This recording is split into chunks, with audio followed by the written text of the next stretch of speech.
नमस्कार दोस्तों।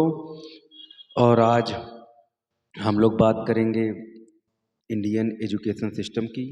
जो एजुकेशन सिस्टम हमारे भारत में लागू है, जो सरकारी स्कूल हैं, प्राइवेट स्कूल हैं, और उसमें किस तरीके की एजुकेशन दी जा रही है, और ये एजुकेशन कैसे आगे चल कर के एक बड़े भविष्य का निर्माण करेगी और एक देश का विकास करेगी, और बच्चों के बच्चे के जो मानसिक विकास है उसको कितना ज़्यादा प्रेरित करेगी। तो हम अपने इंडियन एजुकेशन सिस्टम के विषय में बात करेंगे। तो हमारा इंडियन एजुकेशन सिस्टम एक मशीन है जिसमें एक तरफ आउटपुट चाहिए और इनपुट दिया जा रहा है। एजुकेशन को स्कूलों में भेजा जा रहा है बच्चों को, और बच्चे स्कूल जा रहे हैं। उनको ये नहीं पता है कि वो क्यों पढ़ रहे हैं और क्या पढ़ रहे हैं और कैसे पढ़ रहे हैं। बस पढ़ रहे हैं और पढ़ करके लिख रहे हैं और नंबर पा रहे हैं और ताली बजा रहे हैं सब लोग। ये एजुकेशन सिस्टम हमारा है कि लोगों को यही नहीं पता कि ये चीज़ें क्यों पढ़ रहे हैं। इंग्लिश में पोयम याद कर ले रहे हैं, उसको ले जाकर मैम को सुना दे रहे हैं, मैम कह रही बहुत अच्छा बहुत अच्छा। क्या है ये? उसको पता ही नहीं हेवन क्या है, उसको पता ही नहीं गॉड क्या है, God is great, God is ये, गॉड इज वो, क्या है ये सब।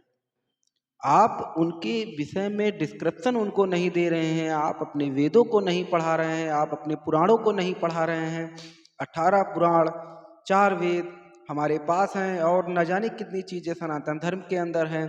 तो उसकी एजुकेशन को न दे करके, उसको कंपलसरी एजुकेशन के रूप में न लागू करके, अलग अलग तरीके से लोगों को वो चीज़ें पढ़ाई जा रही हैं जो केवल मशीन बनाने के काम आ रही हैं। इंसान बनाने के काम नहीं आएंगी वो एजुकेशन। हमारे सनातन धर्म के अंदर जो योग की शिक्षाएं हैं, जो व्यायाम की शिक्षाएं हैं और जो मंत्रों का उच्चारण है, वो मानसिक विकास के लिए बहुत ज़्यादा लाभदायक था। और उस लक्ष्य को प्राप्त करने के लिए ज़रूरी है, जिस लक्ष्य को प्राप्त करने के बाद फिर कोई और लक्ष्य नहीं बचता। यानी एजुकेशन सिस्टम जो हमारा है वो केवल एक मशीन बना रहा है, only for AI machine, operated machine है वो। उसमें कोडिंग कर दी गई है और वो आउटपुट दे दे रहा है, और वो कभी स्वतंत्र विचार नहीं कर पा रहा है, स्वतंत्र सोच नहीं रख पा रहा है। वो ऐसा बंध गया है, अपने इसी चीज़ों में बंध गया है कि उसको लग रहा है कि वो सर्वोपरि वही करता हो गया है, कि लेकिन वो करता नहीं है, वो तो केवल कारण है, करता तो कोई और ही है।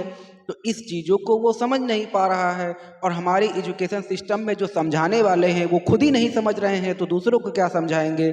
तो इसको बहुत ध्यान से आपको इस सिस्टम को देखना चाहिए कि हमारे एजुकेशन सिस्टम के अंदर कहाँ फॉल्ट है, हमारे एजुकेशन सिस्टम के अंदर कौन सी ऐसी शिक्षाएं हैं जो नहीं दी जा रही हैं, जिसकी बिना आगे मनुष्य के मस्तिष्क के विकास को पूर्ण रूप से विकसित करना संभव नहीं है। और जब तक हम लोग विकसित नहीं होंगे तब तक हम लोग की आगे की जो जनरेशन है वो और ज़्यादा एडवांस नहीं बन पाएगी।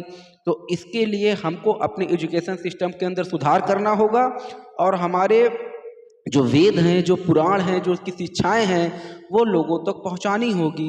लेकिन उस सभी चीज़ों में एक मूल शिक्षा है, उस मूल शिक्षा को आगे ले जाना होगा। राम चले वन को, ये महत्वपूर्ण नहीं है। राम ने वन में क्या किया ये महत्वपूर्ण है, और राम ने वन में कैसे किया ये महत्वपूर्ण है। कैसे किया, कैसे जो शब्द है वही सनातन है, कि कैसे किसी चीज को किया। कैसे हनुमान जी समुद्र को पार कर गए, कैसे भगवान राम ने रामेश्वरम के भीतर इतने बड़े पुल का निर्माण किया, कैसे रावण को उन्होंने मारा, कैसे उन्होंने इतनी सारी शक्तियां प्राप्त की, और कहाँ से प्राप्त की शक्तियां। क्या वो शक्तियां लेकर के पैदा हुए थे या फिर उन्होंने शक्तियां विकसित की। तो जहाँ तक मैं जानता हूँ कि शक्तियां लेकर के कोई पैदा नहीं होता, शक्तियां विकसित करनी होती हैं। बस खाली सारा खेला है अवचेतन मस्तिष्क के और चेतन मस्तिष्क के सामंजस्य का। कभी कभी सामंजस्य पिछले जन्म के कारण, पिछले पूर्व जन्म के कारण सामंजस्य बना रहता है, और कभी कभी जो है वो सामंजस्य टूट जाता है। तो जब सामंजस्य जुड़ा रहता है तब आपका बौद्धिक विकास दूसरों की तुलना में कई गुना ज़्यादा होता है, और जब सामंजस्य टूट जाता है तो बौद्धिक विकास में कमी आ जाती है। यही कारण है कि एजुकेशन सिस्टम के अंदर कुछ प्रकार चेंजिंग करनी चाहिए, जिससे कि आने वाले समय में एक बेहतर भविष्य का निर्माण किया जा सके, एक बेहतर मस्तिष्क का निर्माण किया जा सके, और ऐसी चीज़ों का निर्माण किया जा सके जिससे कि हमारा मनुष्य जो है, जो मनुष्य प्रजाति यहाँ जो मनुष्य जीव हैं वो और विकसित हो सकें, और उसके लिए वेदों की ओर लौटना ही होगा और कोई दूसरा विकल्प नहीं है।